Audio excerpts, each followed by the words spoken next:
गडिंग्लज तालुका कुक्कुटपालन सहकारी संस्था मर्यादित गडिंग्लज पंचवार्षिक निवडणूक लागली आहे। मंत्री मुश्रीफ यांच्या नेतृत्वाखाली यावर्षी श्री राजश्री शाहू परिवर्तन विकास आघाडी तयार झाली आहे व त्याचा प्रचार शुभारंभ आज हरळी येथे भैरवनाथ मंदिर येथे पार पडला। संस्थेला ऊर्जित अवस्था आणण्यासाठी मंत्री मुश्रीफ यांच्याशिवाय पर्याय नाही असे सर्वांनी आपल्या मनोगतात व्यक्त केले। याच अनुषंगाने आढावा घेतला ते अभिजित मांगले यांनी।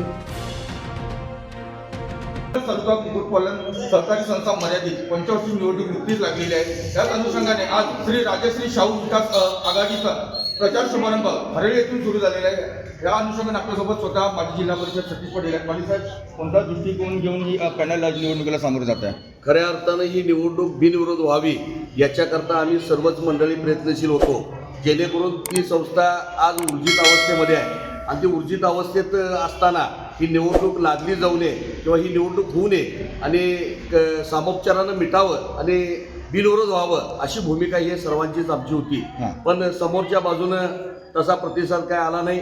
त्यांनी 2 सीटा घ्या आणि तुम्ही संपवा असं ते म्हणत होते, पण 2 सीटावर हे काही संपण्यासारखं नव्हतं, कारण का यापूर्वीची मंडळी जी आमची बाजीरावांना कोडगे साहेब आहेत आणि इथं सर्वच मंडळी जी तिथं त्यांच्यासोबत केलेली काम मंडळी सर्वच आहेत, तर त्यांची सर्वांचीच माफक अपेक्षा होती की सन्मानजनक म्हणजे 5 आणि 6 असं व्हावं अशी सर्वांची इच्छा होती। पण तसं त्यांच्याकडनं प्रतिसाद न आल्यामुळं मग या राज्याचे आमचे वैद्यकीय शिक्षण मंत्री आदरणीय मुश्रीफ साहेब यांच्याशी चर्चा झाली, पण त्यांनी आम्हाला सिग्नल दिलं होतं की बिनविरोध जर होत असेल तर निश्चितपणे करावं, पण तसं समोरनं न आल्यामुळं आम्हाला नाईलाजानं ही निवडणूक लढवावी लागत आहे। तर आज काळभैरवच्या साक्षीनं खऱ्या अर्थानं आज हरळीमध्ये सर्वच तालुक्यातल्या तमाम जनतेच्या वतीनं आज किंवा सभासदाच्या वतीनं आज प्रचाराचा शुभारंभ झालेला आहे। पण आम्हाला विश्वास आहे की या गेली 15-20 वर्षामध्ये ज्या सभासदांना ज्या खऱ्या अर्थानं जो शेअर्सचा लाभ द्यायला पाहिजे होता तो मिळाला नाही।